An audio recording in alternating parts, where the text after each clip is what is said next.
in huwa illa wahyu yuha 'allamahu syadidul quwa dzu mirratin fastawa wa huwa bil ufuqil a'la thumma dana fatadalla fakana qaba qausaini aw adna fa auha ila 'abdihi ma auha ma kadzdzaba al fuadu ma ra'a afatumarunahu 'ala ma yara wa laqad ra'ahu nazlatan ukhra inda sidratil muntaha indaha jannatul ma'wa id yaghsha sidrata ma yaghsha ma zaghal basar wa ma tagha laqad ra'a min ayati rabbil kubra. Ucapannya itu tidak lain hanyalah wahyu yang diwahyukan kepadanya.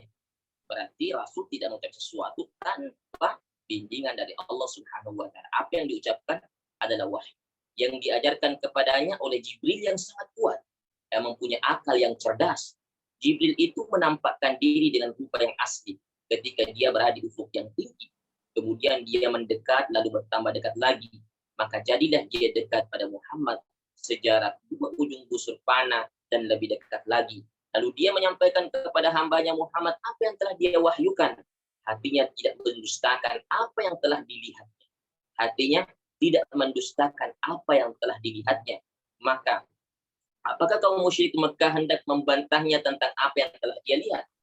Sesungguhnya Muhammad telah melihat Jibril itu dalam rupa yang asli pada waktu yang lain, yaitu di Sidratul Muntaha. Di dekatnya ada surga tempat tinggal. Muhammad melihat Jibril ketika Sidratul Muntaha diliputi oleh sesuatu yang meliputinya. Penglihatannya Muhammad SAW tidak berpaling dari yang dilihatnya dan tidak pula melampauinya. Sesungguhnya dia telah melihat sebagian tanda-tanda kekuasaan Tuhan yang paling besar. Ayat-ayat ini ya yang ada di surah An-Najm menjelaskan peristiwa Mi'raj, Sedangkan di surah Al-Isra ayat pertama itu menjelaskan perjalanan Isra-nya Rasul. Perjalanan Isra-nya Rasul dari Mekah ke Palestina. Nah, sedangkan surah An-Najm ini dari ayat keempat sampai ayat ke-18 menjelaskan perjalanan Mi'raj Rasul dari Masjid Aqsa naik ke langit pertama, kedua, ketiga, keempat, kelima, keenam, ketujuh sampai ke Sidratil Muntaha dan ke Mustawa. Baik. Dan semua itu ditutup dengan ayat sesungguhnya dia telah melihat sebagian tanda-tanda kekuasaan Tuhan. Jadi memang Allah ingin memperlihatkan tanda-tanda kebesarannya dari wilayah ke wilayah, dari alam ke alam, di setiap tingkatan alam tersebut kepada baginda Rasulullah SAW. Nanti kita akan jelaskan ini lebih rinci di hakikat Mi'raj. Dari perbahanan ayat yang mulia di atas, kami akan menyebutkan 2 petunjuk saja. Keduanya merujuk kepada ramu retoris balaghah yang terdapat dalam kata dan innahu, sesungguhnya dia. Hal itu lantaran keduanya terkait dengan persoalan kita saat ini seperti yang telah kami jelaskan dalam risalah Mu'jizat Al-Quran. Jadi sebuah buku yang mengupas 40 aspek mukjizat Al-Quran dikumpulkan dalam kitab Mu'jizat Al-Quran. Dan ini sangat penting dalam bahasa Arab, bagaimana kita memahami dhamir ya, marjanya ya, kembali kepada siapa ini dhamirnya. Di sini saya Nursi melihat ya dari sisi ilmu balaghah ya, innahu dalam ayat ya, innahu huwas samiul basir, sesungguhnya dia maha mendengar dan maha mengetahui ya. Hal itu setelah dia menyebutkan Isra, peristiwa perjalanannya Rasul sallallahu alaihi wasallam dari awal Mi'raj ya, dari Masjidil Haram ke Masjid Aqsa, dan akhir perjalanan beliau yang diterangkan oleh surah An-Najm. Kata ganti dalam innahu, sesungguhnya dia bisa mengacu kepada Allah Subhanahu wa taala atau mengacu kepada Rasulullah sallallahu alaihi wasallam. Ini hal yang unik ya, hal yang unik dalam tafsir risalah ini ternyata ya. Kalau kita baca buku-buku tafsir yang lain itu mayoritas ulama-ulama kita ya, innahu di sini mengacu kepada Allah Subhanahu wa taala. Sesungguhnya Allah maha mendengar dan maha melihat. Tetapi Ustaz di sini dari sisi ilmu balaghah ternyata juga bisa mengacu kepada Rasulullah sallallahu alaihi wasallam. Ini penting. Jadi saat kita menafsirkan ayat-ayat Al-Quran Al-Karim ya, dengan ijtihad kita ya, itu tidak boleh keluar dari kaidah-kaidah bahasa, kaidah-kaidah usuluddin, ya. Jadi banyak tafsir-tafsir awal yang tertolak karena keluar dari kaidah-kaidah ulama tafsir, ulama usul, ya. Tidak relevan dengan qawaid al-lughah Arabiyyah. Nah, tapi selama sejalan dengan kaidah lughah Arabiyyah, maka diterima. Baik. Apabila mengacu, ya, innahu tadi ini kepada Rasul Sallallahu Alaihi Wasallam, maka hukum retorika dan kesesuaian konteksnya menunjukkan bahwa perjalanan parsial ini termasuk di antara perjalanan umum dan mi'raj universal, di mana beliau mendengar dan menyaksikan semua tanda kekuasaan Tuhan. Mendengar dan menyaksikan semua tanda kekuasaan Tuhan, serta kreasi ilahi yang menakjubkan yang dijumpai oleh penglihatan dan pendengarannya pada saat naik dalam tingkatan nama-nama Tuhan yang komprehensif sampai ke Sidratul Muntaha hingga berjarak seukuran 2 ujung busur, qaba qausain, atau lebih dekat lagi. Ini menunjukkan bahwa wisata parsial di atas Isra merupakan kunci bagi wisata universal yang mencakup berbagai kreasi ilahi yang menakjubkan. Jadi di sini kita bisa melihat bahwa perjalanan Mi'raj ini, ya, betul-betul merupakan pertunjukan akan kreasi Tuhan kepada baginda Rasulullah Shallallahu Alaihi Wasallam. Karena apa yang kita dengar tentang surga dan neraka, apa yang kita dengar tentang keberadaan malaikat dan tingkatan langit itu, kita dengar dengan sam'iyah. Kita dengar bersifat sam'iyah, kita dengar dan kita yakin. Tetapi Rasul Shallallahu Alaihi Wasallam bukan hanya lewat dia dengar, tetapi Rasul sengaja diangkat dan diperjalankan dari berbagai wilayah ke wilayah yang lain, dari alam ke alam yang lain, untuk memberikan berita kepada kita bahwa apa yang kita yakini, rukun iman, iman kepada Allah, Rasul diperlihatkan zat Allah langsung di mustawa. Dan ini ada pendapat bahwa apakah melihat dengan mata kepala atau dengan mata batinnya. Kalau Aisyah radhiyallahu anha dengan sahabat yang lain dengan mata batinnya, tetapi ulama kita dan sahabat-sahabat yang lain, Abdullah bin Abbas itu melihat dengan mata kepalanya. Nah, apa yang mustahil ketika Allah menghendaki sesuatu. Nah, dan Syekh Nursi cenderung kepada bahwa memang dengan izin Allah, ya, Rasul Sallallahu Alaihi Wasallam melihat Tuhan dengan mata kepalanya. Nah, disinilah bentuk keagungan Rasulullah Sallallahu Alaihi Wasallam. Jadi apa yang kita didatangkan kepada kita, rukun iman itu, ya, iman kepada Allah, malaikat dan hari akhir, Rasul diperlihatkan dengan mata kepalanya satu persatu tingkatan surga dan siksa neraka. Kemudian dia mengabarkan kepada kita. Jadi innahu di sini mengacu kepada Rasul Sallallahu Alaihi Wasallam, bahwa memang Rasul melihat langsung dan mendengar keajaiban-keajaiban yang Allah perlihatkan dalam perjalanan Isra dan Mi'raj. Kemudian apabila kata ganti tersebut mengacu kepada Allah Subhanahu wa Ta'ala, maka maknanya adalah dia mengundang hambanya untuk menghadap kepadanya serta berada di hadapannya untuk menyerahkan kepadanya sebuah tugas penting. Ini perlu kita perhatikan. Jadi dia mengundang hambanya untuk menghadap kepadanya serta berada di hadapannya untuk menyerahkan kepadanya sebuah tugas penting. Karena itu dia perjalankan beliau dari Masjidil Haram menuju Masjid Aqsa yang merupakan tempat berkumpul para nabi. Di Masjid Aqsa itu semua nabi-nabi berkumpul. Dalam riwayat itu ada 124.000 nabi. Ya, pada saat Abu Dzar tanya, "Ya Rasul, kam adul anbiya?" Rasul menjawab, 124.000 nabi. Nah, berkumpul di Masjid Aqsa dan Rasul duduk menjadi imam. Nah, di sini ulama-ulama kita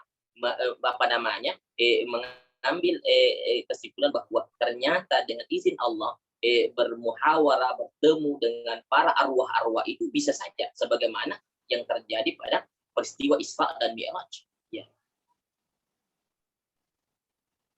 Karena itu dia perjalanan balik dari Masjidil Haram menuju Aqsa yang merupakan tempat berkumpul para nabi. Setelah dia mempertemukan Nabi SAW dengan mereka sekaligus menampakkannya sebagai pewaris mutlak bagi prinsip agama seluruh nabi. Dia memperjalankannya dalam satu perjalanan di dalam kerajaannya dan wisata dalam alam malakutnya sampai dengan Sidratul Muntaha hingga berjarak seukuran 2 ujung busur atau lebih dekat lagi. Demikianlah wisata dan perjalanan tersebut meskipun merupakan mi'raj parsial dan yang dimi'rajkan adalah seorang hamba, namun hamba tersebut membawa amanah agung yang terkait dengan seluruh alam. Bersamanya terdapat cahaya terang yang mengubah corak alam semesta.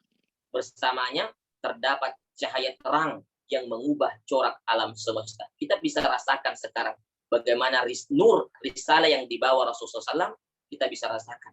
Dan sebelum datangnya risalah, bagaimana kondisi dunia, ya, tampak gunung dan semua itu hampa tanpa arti. Ada yang datang, ada yang pergi. Kemana mereka perginya? Ya, setelah mati. Tanpa risalah Nabi, kita dalam keadaan kegelapan. Nah, dengan risalah yang dibawa Rasul, semua berubah. Coba, cahaya terang yang dia bawa mengubah corak alam semesta. Nah, sehingga dengan itu, Rasul SAW menyingkap misteri yang ada di alam semesta. Di samping itu, padanya terdapat kunci yang bisa membuka pintu kebahagiaan abadi. Dan inilah merupakan oleh-oleh yang sangat berharga yang dia bawa Rasul dari perjalanan Isra dan Mi'raj, yaitu kunci kebahagiaan abadi. Nah, sekarang ini bagaimana kita mendapatkan kuncinya? Ini yang akan kita kaji. Karena itulah Allah menyifati dirinya dengan berkata, Innahu huwas sami'ul basir. Sesungguhnya dia maha mendengar dan maha melihat. Hal ini untuk menerangkan bahwa pada amanah, cahaya, dan kunci tersebut terdapat sejumlah hikmah mulia yang mencakup seluruh entitas, meliputi semua makhluk, serta menjangkau alam seluruhnya. Jadi dari hakikat ini kita bisa melihat pentingnya Isra dan Mi'raj. Ya, ternyata karena mencakup sangat berhubungan dengan semua alam, ya, kebahagiaan makhluk sangat berhubungan dengan masa depan kita, kebahagiaan kita. Demikianlah rahasia agung ini memiliki 4 landasan. Pertama, apa rahasia keharusan Mi'raj? Kedua, apa hakikat Mi'raj? Ketiga, apa hikmah Mi'raj? Dan keempat, apa buah dan manfaatnya? Pertama, rahasia keharusan Mi'raj. Ada sebuah pertanyaan. Allah Subhanahu wa Ta'ala yang tidak memiliki fisik dan tidak dibatasi oleh ruang, lebih dekat kepada sesuatu daripada segala sesuatu, sebagaimana disebutkan dalam Al-Quran, A'udzubillahi minasyaitonir rajim, wa nahnu aqrabu ilaihi min hablil warid. Kami lebih dekat kepadanya daripada urat lehernya. Sampai setiap wali Allah yang saleh bisa menghadap dan bermunajat dengan Tuhan dalam kalbunya. Lewat hatinya bisa bermunajat, bisa berkomunikasi dengan Allah. Karena memang sengaja Allah memberikan hati ini ya sebagai telepon, ya, sebagai telepon. Jadi kapanpun kita bisa berkomunikasi dengan Tuhan. Nah, mengapa setiap wali bisa bermunajat kepada Tuhan dalam kalbunya, sementara Nabi Muhammad SAW tidak bisa bermunajat seperti itu kecuali setelah melakukan perjalanan jauh dan wisata yang panjang lewat Mi'raj?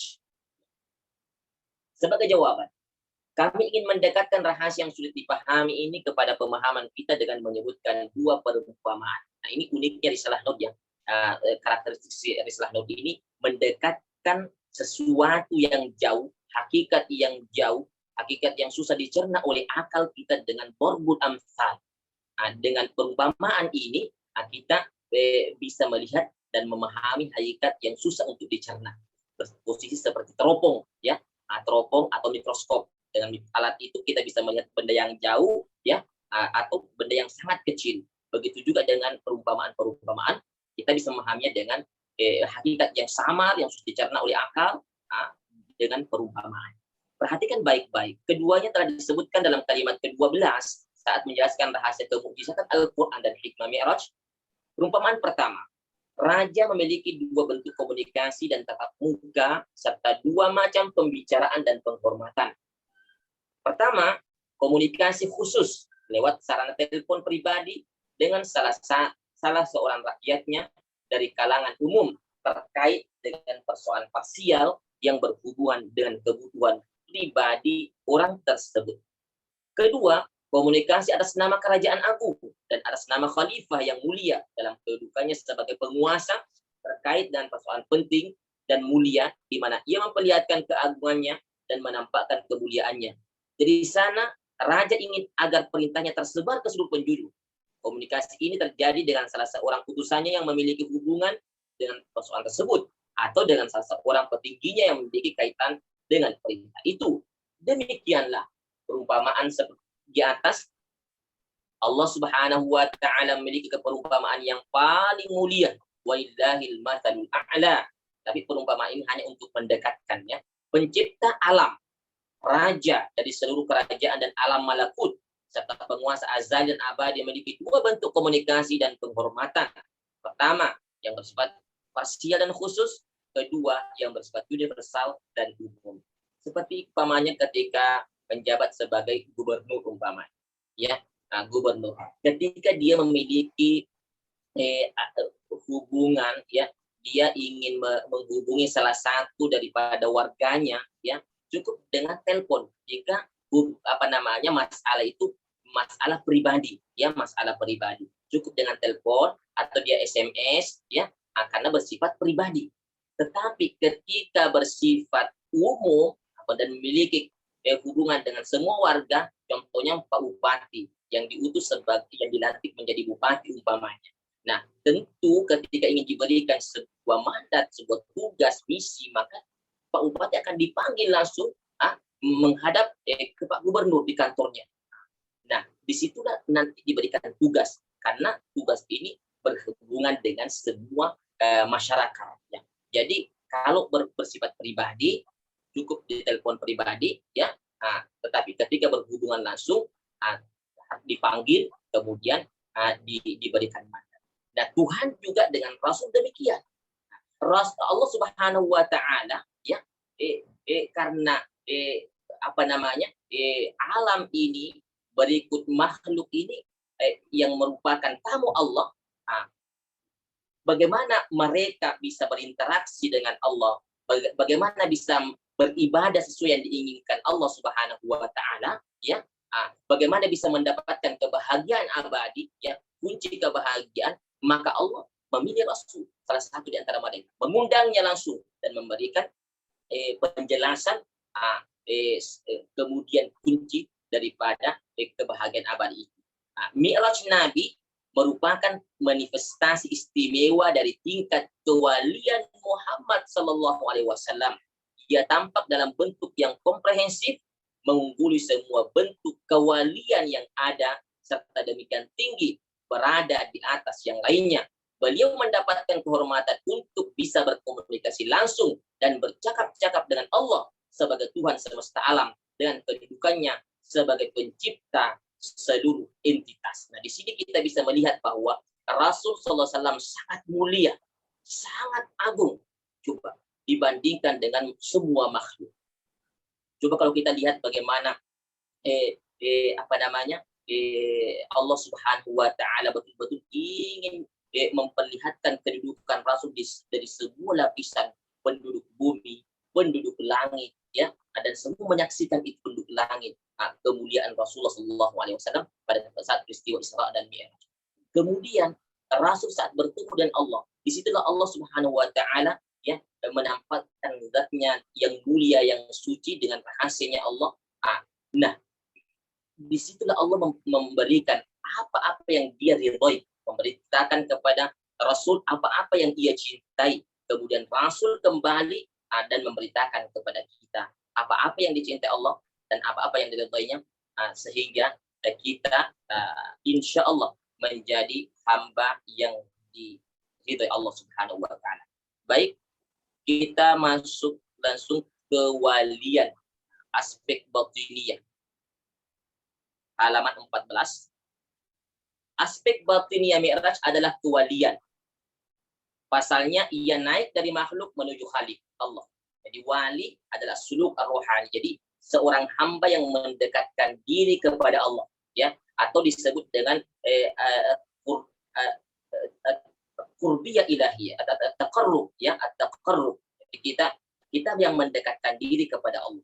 Itu aspek batinnya daripada Mi'raj adalah kewalian. Jadi rasul itu naik dengan kewaliannya, posisi dia sebagai hamba yang mendekatkan diri kepada Allah Subhanahu wa taala.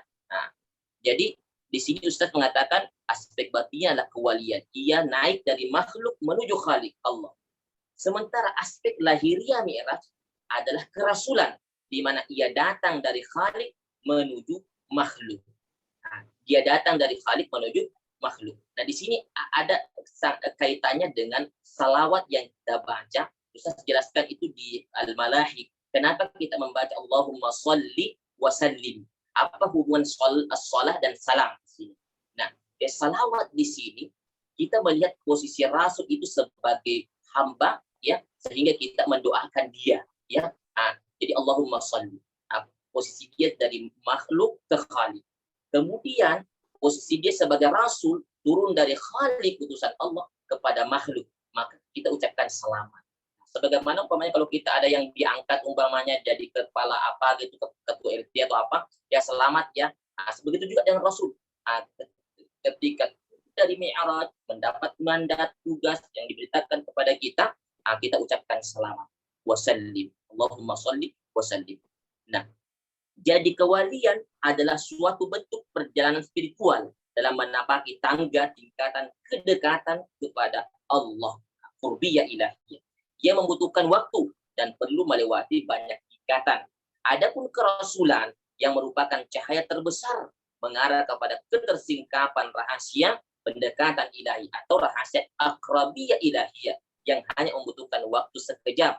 Karena itu dalam hadis Nabi SAW disebutkan bagaimana beliau kembali pada saat itu saja. Karena beliau turun dengan kerasulannya, maka tidak butuh waktu.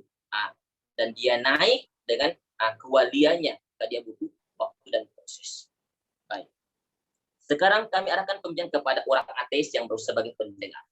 Selama alam ini serupa dengan sebuah kerajaan yang sangat teratur, sebuah kota yang sangat rapi, dan sebuah istana yang sangat indah, sudah pasti ada penguasa, pemilik, dan pencipta. Nah, di sini pertama, jadi saya ilustrasikan orang ateis tidak percaya sama Tuhan.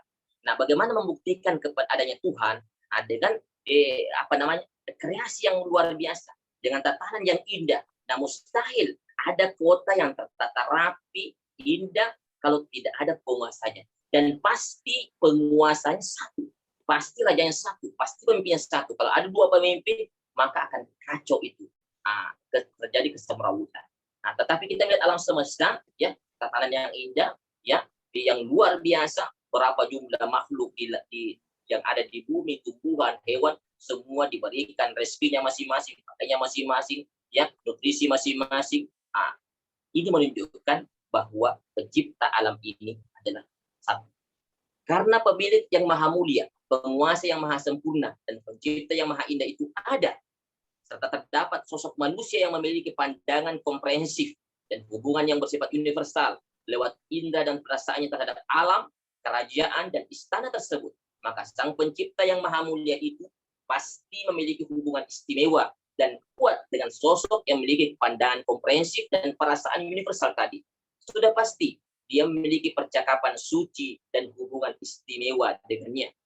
Karena Muhammad SAW telah memperlihatkan hubungan mulia tersebut di antara orang-orang yang diberi kehormatan atasnya sejak zaman Nabi Adam alaihissalam dalam bentuk yang paling agung dan mulia lewat kesaksian jejak-jejaknya, yakni dengan kekuasaannya, pengaruhnya atas separuh muka bumi dan seperlima umat manusia, serta dengan pencerahan dan perubahan corak alam yang dilakukannya, maka beliau merupakan sosok yang paling layak dan paling pantas mendapatkan kehormatan Mi'raj yang merupakan tingkat hubungan yang paling agung. Nah, nanti di sini di bagian terakhir akan diberikan bagaimana rahasia kelayakan Rasul mendapatkan kehormatan ya Mi'raj ini. di kalimat ke-19. Kemudian, landasan kedua, kita masuk ke hakikat Mi'raj.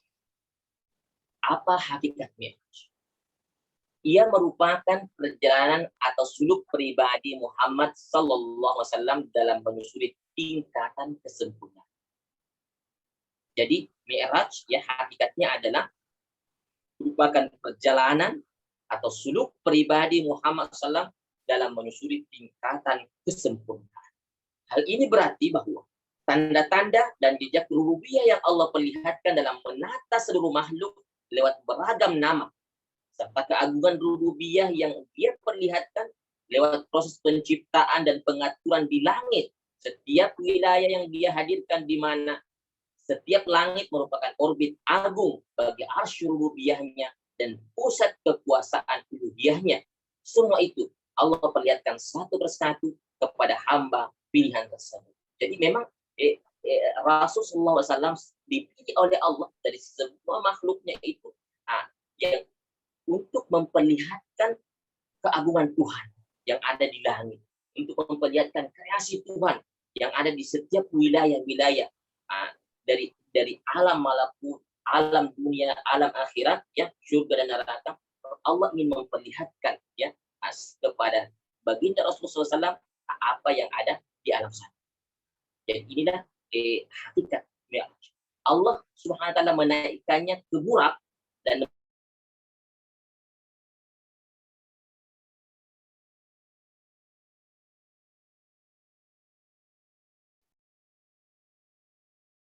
Ustaz Jamal, tidak kedengaran suaranya. ya. Oh ya, baru kedengaran. Tadi sempat terputus. Silakan lanjutkan. Nah, baik.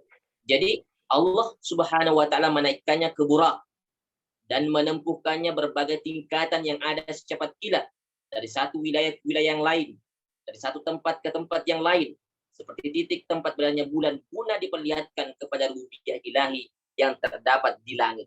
Jadi rububiyah ilahi, pengaturan Tuhan yang menakjubkan yang ada di luar angkasa, ya. Ini Allah ingin memperlihatkan ya kepada baginda Rasul sallallahu alaihi wasallam akan kreasi-kreasi Tuhan yang menakjubkan di alam langit. Dia mempertemukan beliau dengan saudara-saudaranya sesama nabi satu persatu pada kehidupan masing-masing di langit sampai kemudian dinaikkan kepada kedudukan sejarah dua ujung busur. Beliau mendapat kehormatan untuk berbicara dan melihatnya dengan rahasia keesaan agar menjadi seorang hamba yang mengumpulkan seluruh kesempurnaan manusia, meraih semua manifestasi ilahi, menyaksikan semua tingkatan alam, menyeru kekuasaan rububiyahnya, serta menyampaikan segala hal yang diridhai Tuhan dengan menyingkap misteri alam. Hakikat mulia ini dapat dilihat dari dua perumpamaan berikut. Perumpamaan pertama, seperti yang telah kami jelaskan dalam kalimat ke-24, bahwa sebagaimana penguasa memiliki beragam gelar pada berbagai wilayah kekuasaannya, beragam sifat dalam berbagai tingkatan rakyatnya, serta beragam nama pada tingkatan kekuasaannya. Misalnya, dia memiliki nama penguasa yang adil dalam wilayah pengadilan dan gelar sultan pada wilayah pemerintahan, sementara ia bernama pemimpin umum pada wilayah kemiliteran dan nama sebagai khalifah dalam wilayah agama. Demikianlah, ia memiliki sejumlah nama dan gelar pada setiap wilayah kekuasaannya. Ia memiliki kedudukan dan jabatan yang laksana tahta maknawi miliknya. Atas dasar itu, penguasa tunggal tersebut bisa memiliki 1000 nama dan gelar dalam berbagai wilayah kekuasaan dan pada sejumlah tingkatan pemerintahan. Artinya, ia bisa memiliki 1000 tahta yang saling berbaur antara yang satu dengan yang lain, seakan-akan ia ada dan hadir pada setiap wilayah kekuasaannya lewat sosok maknawinya. Ia mengetahui apa yang terjadi di dalamnya lewat telepon pribadinya. Ia tampak dan ada pada setiap tingkatan lewat hukum, aturan, dan perwakilannya dari balik hijab. Ia mengawasi dan menata semua tingkatan lewat hikmah, pengetahuan, dan kekuatannya. Setiap wilayah memiliki pusat dan tempat yang khusus, di mana hukum dan tingkatannya berbeda-beda. Penguasa semacam itu memperjalankan siapa yang ia kehendaki untuk melakukan perjalanan panjang menyusuri semua wilayah kekuasaan, seraya memperlihatkan padanya keagungan kekuasaannya pada setiap wilayah sekaligus menampakkan padanya sejumlah perintahnya yang bijaksana yang terkait dengan setiap wilayah. Kemudian penguasa memperjalankan orang tersebut dari satu wilayah ke wilayah yang lain dan dari satu tingkatan ke tingkatan yang lain hingga sampai ke hadapannya. Setelah itu, ia mengutusnya kepada umat manusia seraya menitipkan padanya perintah yang bersifat universal dan komprehensif terkait dengan semua wilayah yang ada. Demikianlah, lewat perumpamaan di atas, kita bisa mengatakan bahwa Tuhan pemelihara semesta alam yang merupakan penguasa azali dan abadi dalam tingkatan rububiyahnya memiliki beragam sifat dan atribut, namun masing-masing sejalan dan serupa. Dalam wilayah uluhiyahnya, dia juga memiliki sejumlah alamat dan nama yang berbeda-beda, namun saling menguatkan. Dalam prosedurnya yang agung, dia memiliki beragam manifestasi dan perwujudan, namun masing-masing saling menyerupai. Dalam wilayah tindakan kekuasaannya, dia memiliki aneka gelar, namun satu dengan yang lain saling terpaut. Dalam manifestasi sifat-sifatnya, dia memiliki beragam tampilan suci, namun satu dengan yang lain saling mendukung.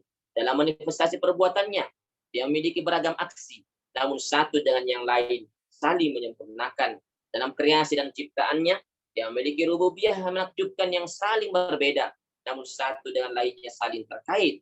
Dengan rahasia agung tersebut, Allah Subhanahu wa Ta'ala menata alam sesuai pengaturan mencengangkan yang melahirkan rasa heran dan takjub. Pasalnya, dari atom yang dianggap sebagai tingkatan makhluk terkecil hingga langit. Dari tingkatan langit yang pertama hingga arasy yang agung, terdapat sejumlah langit yang berlapis-lapis. Setiap langit menjadi atap alam yang lain. Setiap langit menjadi atap alam yang lain, serta berposisi sebagai arsy rububiyah dan pusat kekuasaan ilah. Meski semua nama bisa terwujud dan semua gelar terjelma pada berbagai wilayah dan tingkatan yang ada dari aspek keesaannya, namun sebagaimana gelar penguasa yang adil merupakan gelar yang dominan dan orisinal dalam wilayah pengadilan, sementara sejumlah gelar yang lain hanya mengikuti dan mengawasi perintahnya. Demikian pula, salah satu nama dan gelar ilahi mendominasi pada setiap tingkatan makhluk dan pada setiap langitnya, sementara semua gelar yang lain berada di dalamnya. Misalnya, pada satu langit Nabi Isa AS yang mendapatkan kehormatan dengan nama Al-Qadir berjumpa dengan Rasul Sallallahu Alaihi Wasallam, maka Allah Subhanahu Wa Taala menjelma pada wilayah langit tersebut dengan gelar Al-Qadir yang Maha Kuasa. Contoh yang lain, gelar Al-Mutakallim yang berbicara yang didapat oleh Nabi Musa AS adalah gelar yang mendominasi wilayah langit yang merupakan kedudukan Nabi Musa AS. Nah, sedikit di sini ya, ulama kita melihat bahwa peristiwa berbicaranya Allah dengan Nabi Musa ya di Tur Sina menunjukkan kehormatan bagi Nabi Musa. Tetapi ketika kita melihat ya Nabi Musa naik ya dengan sandalnya, kemudian Allah menegur agar sandalnya dilepas ya, kemudian bermunajat kepada Allah. Tetapi Rasul Sallallahu Alaihi Wasallam saat Isra dan Mi'raj ya naik bersama sandalnya berhadapan dengan Allah. Jadi kemudian pada saat Nabi Musa ingin berbicara dengan Allah, kemudian baru suara ya kekuatan kalamnya Allah, gunung tidak mampu memikul beban itu sehingga indak ya terpecah gunung itu. Saking kuatnya kekuatan kalamnya Allah. Musa pun karena Musa sa'iqa menjadi pingsan. Tetapi Rasul Sallallahu Alaihi Wasallam saat ya diundang sampai ke mustawa, Rasul Sallallahu Alaihi Wasallam ya bisa bermunajat langsung dengan Allah, tidak pingsan. Di sini menunjukkan keagungan, kemuliaan baginda Rasulullah Sallallahu Alaihi Wasallam. Baik, demikianlah. Karena Rasulullah SAW mendapat bagian dari nama Allah yang Maha Agung, Ismul A'zam, serta karena kenabiannya bersifat umum dan komprehensif, juga karena beliau mendapatkan seluruh manifestasi nama-namanya, maka beliau memiliki relasi dengan seluruh wilayah rububiyah. Karena itu, hakikat Mi'raj yang beliau lakukan menuntut adanya pertemuan dengan para nabi yang merupakan pemilik kedudukan di berbagai wilayah tadi, serta melewati semua tingkatan yang ada. Jadi Di sini hakikat Mi'raj ya, pertemuan Rasul dengan semua nabi-nabi sesuai dengan tingkatannya di langit. Artinya Rasul mengungguli nabi-nabi tersebut. Maka disebut Sayyidul Anbiya, penghulu para nabi. Kemudian kita masuk ke halaman 24. Untuk memahami semua maksud ilahi, 24. Untuk memahami semua maksud ilahi yang luhur, serta berbagai hasil yang mulia yang terdapat di alam lewat cara menyaksikan berbagai tugas ibadah, semua tingkatan untuk memahami sesuatu yang membuat Tuhan ridha dengan melihat kekuasaan rububiyahnya yang mulia dan keagungan kendalinya yang mulia, dan untuk menjadi seorang dai yang menyeru kepada kekuasaan Allah Subhanahu wa taala, harus ada perjalanan melewati sejumlah tingkatan di atas dan berbagai wilayah tersebut hingga masuk ke dalam Arasy yang paling agung yang merupakan simbol wilayah Allah Subhanahu wa taala, serta masuk ke dalam daerah sejarah dua ujung busur, yakni masuk ke dalam kedudukan antara wilayah mungkin makhluk dalam wilayah wajib yang diisyaratkan oleh kata qaba qausaini au adna. Jadi Rasul ya saat Isra ya dia melewati langit pertama, kedua, ketiga sampai ke Sidratil Muntaha. Ini wilayah makhluk, makhluk sampai nanti melewati Sidratil Muntaha ya, di mana Jibril mengatakan, ya Muhammad, silahkan, seandainya saya melewati ya satu jengkal saja, Allah taraktu binur, maka aku akan terbakar dengan nur yang ada di alam. Tapi Rasul sallallahu alaihi wasallam ya naik ke mustawa.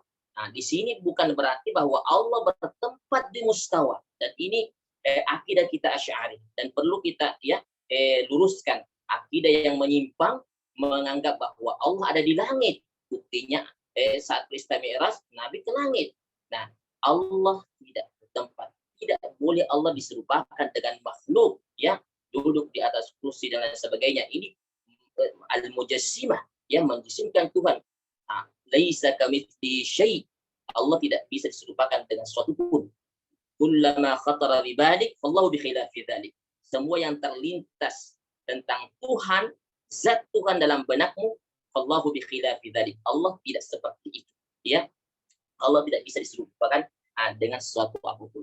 Jadi mustawa itu adalah tempat di mana Allah persiapkan untuk Rasulullah bermunajat, berkomunikasi di situ.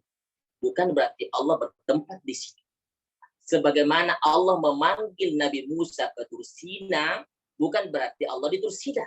Tetapi itulah tempat yang dipersiapkan untuk Nabi Musa bermunajat dengan Tuhan di Tursina. Begitu juga saat kita umpamanya ke masjid atau ke Masjidil Haram, berarti Allah di Masjidil Haram.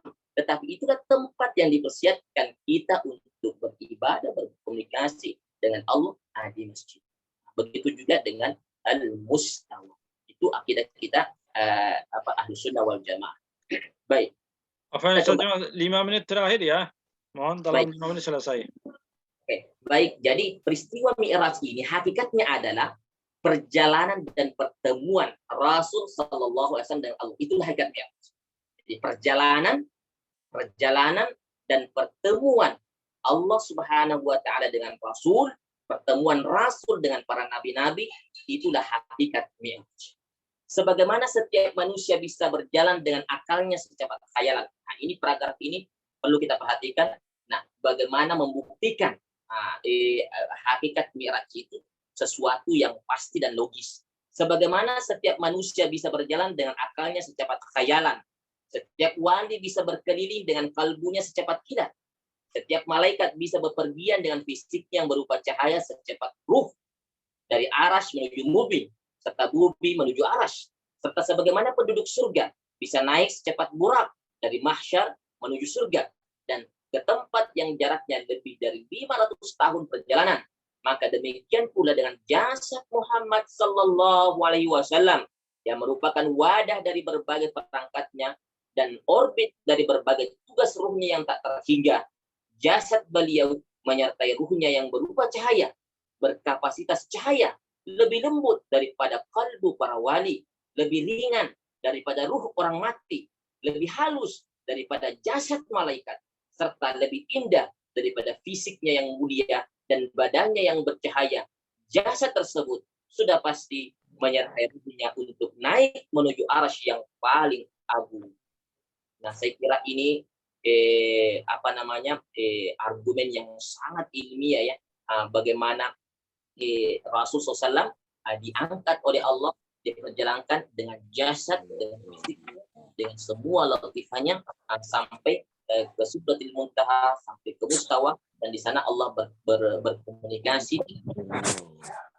Rasul SAW pertama kali bertemu dengan Allah Subhanahu wa taala, Rasul mengucapkan salam, at-tahiyyatu al-mubarakatu as-salawatu at-tayyibatu lillah. Kemudian Allah menjawab salamnya Rasul dengan ucapan assalamu alayka ayyuhan nabiyyu wa rahmatullahi wa barakatuh. Kemudian Rasul pun menjawab salamnya Allah, wa assalamu alayna wa ala ibadillahi shalihin. Kemudian Jibril menyaksikan asyhadu an la ilaha illallah wa asyhadu anna Muhammadar Rasulullah. Dan inilah komunikasi Allah dengan Rasul di Mustawa yang diabadikan di tasyahud, sehingga dinamakan dalam hadis as-salatu mi'rajul mu'min. Salat itu adalah mi'raj bagi orang mukmin. Ketika kita menghayati rahasia perjalanan ini, kemudian pertemuan Allah dengan Rasul, maka saat kita tasyahud, ya, kita hadirkan Allah di sini. At-tahiyyat mubarakat. Kita persembahkan ibadah semua tumbuhan, ibadah semua makhluk hidup, ibadah semua malaikat, al-kamilun, ar-ruhaniyun, kita persembahkan kepada Allah saat mengucapkan at-tahiyyat al-mubarakat as-thayyibatu lillah. Karena kita sebagai wakilnya Allah, wakilnya makhluk berhadapan kepada Allah, di saat kita tahiyat itu kita seakan mewakili semua makhluk, tumbuhan, hewan, dan semua malaikat. Ibadah-ibadah mereka, tasbih mereka kita persembahkan kepada Allah Subhanahu wa taala. Dan saat mengucapkan assalamu alayka ayyuhan nabi, hadirkan Rasulullah di hadapan kita, ya, hadirkan Rasul, dan kita mengucapkan salam kepada baginda Rasulullah SAW. Dan saat kita asyhadu an la ilaha illallah, dan di sini kita tajdid al-bai'ah, kita perbaharui sumpah setia kita kepada Allah. Bukankah kita pada saat di alam arwah, alastu bi rabbikum, qalu bala, syahidnya, kita sedang bersaksi, dan saat kita sholat itu memperbaharui sumpah setia kita kepada Allah Subhanahu wa taala. Begitu juga saat mengucapkan asyhadu anna Muhammadar Rasulullah, ini kita tajdid al-bai'ah ma'a Rasul. Kita memperbaharui sumpah setia kita kepada baginda Rasulullah SAW untuk mengikuti sunnahnya, mengikuti syariat. Mudah-mudahan ada manfaatnya. Lebih dan kurang mohon dimaafkan. Subhanaka la ilaha illa ma 'allamtana innaka antal alimul hakim. Baik. Baik, syukran Ustaz Jamal atas materi yang disampaikan. Alhamdulillah kita sudah dapatkan pencerahan ya mengenai makna kata dhamir dalam ayat innahu huwas samiul basir. Ditambah lagi kenapa harus ada perjalanan Miraj ya. Bukankah ada bisa komunikasi melalui hati saja gitu.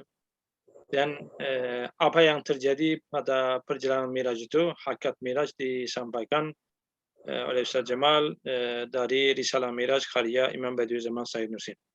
Baik, terima kasih. Selanjutnya kita buka forum diskusi. Barangkali ada yang bertanya atau komentar, kami persilakan. Assalamualaikum warahmatullahi wabarakatuh. Waalaikumsalam warahmatullahi wabarakatuh. Ya. Silakan. Saya kedengaran jelas ya, Hafiz. Ya, kedengaran, silakan. Ada dua pertanyaan mungkin kepada Ustadz Jamal, Hafizahullah ya. Yang pertama, kemarin pada salat Jumat, itu khotibnya ceramah soal Isra Mi'raj juga kebetulan. Dan ada cerita di mana Rasulullah itu dulu ketika beliau turun dari langit, terus di langit kesekian itu ketemu Nabi Musa bilang, 50 kali sholat terlalu banyak gitu kan, kembalilah engkau kepada Allah gitu kan. Kemudian balik lagi ke Allah sampai dikurangin jadi 5 waktu gitu. Nah, apakah riwayat ini sahih ya? Karena Nabi Musa itu sendiri kan dalam tradisi sholatnya agama Yahudi sebenarnya cuma 3 kali sehari sholat itu ya, pada saat subuh, pada saat siang, dan pada saat malam gitu. Nah, 50, apakah 50 yang ditawar oleh Imam Nabi Musa ini adalah sahih atau enggak riwayatnya? Itu pertanyaan pertama. Terus pertanyaan kedua, tadi Ustadz Jamal menceritakan tentang akidah Asy'ari ya, bahwa Allah itu tidak bukan merupakan jisim dan juga tidak bisa dinisbatkan dengan arah di langit misalnya. Nah, di sini saya ada hal yang pelik di sini gitu ya, kalau kita lihat ilmu kalam gitu ya. Ada yang bilang bahwa apa yang Allah tetapkan dalam Al-Quran, kita tetapkan saja demikian gitu. Jadi misalkan Allah memiliki tangan, memiliki wajah, atau di langit tetapkan saja demikian. Bila kaifnya yang kita nggak tahu, bagaimana yang kita nggak tahunya gitu. Jadi kalau analogi teman saya itu, antum punya tangan, baju juga ada lengan, tapi lengan antum lengan baju beda gitu. Jadi Allah punya tangan, ya Allah punya tangan, tapi bagaimana bentuk tangannya kita tidak tahu. Itu pendapat dia. Atau yang kedua, apakah sifat-sifat itu kita kembalikan saja kepada Allah artinya. Kita nggak tahu apa maknanya, kita imani, bisa ditakwil dengan takwilan yang benar menurut kaidah bahasa Arab, atau maknanya kita nggak tahu, kembalikan kepada Allah. Yang jelas Allah tidak berjisim, tidak berarah, dan tidak memiliki atribut. Mungkin itu pertanyaannya, apakah bila kaifnya bagaimananya, atau yang tidak kita ketahui apakah maknanya. Mungkin itu pertanyaan saya, Ustadz Jamal hafizahullah.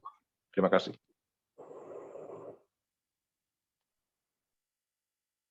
Baik.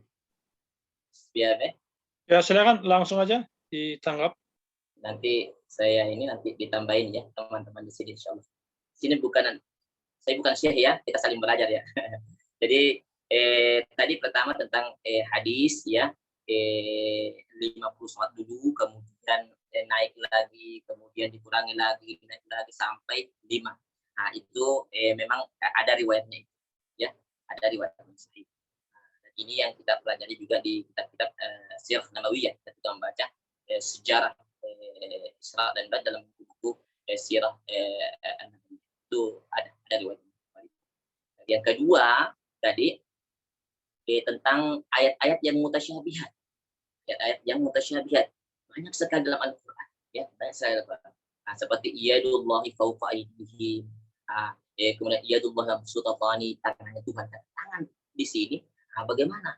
Nah, sehingga di sinilah ulama-ulama kita terbagi dua. Ada yang menakwilkan ya, tentunya penakwilannya ini sesuai dengan kaidah-kaidah bahasa ya, kaidah-kaidah usul, kaidah usuluddin, kaidah syariah, tidak menyimpang ya. Nah, sehingga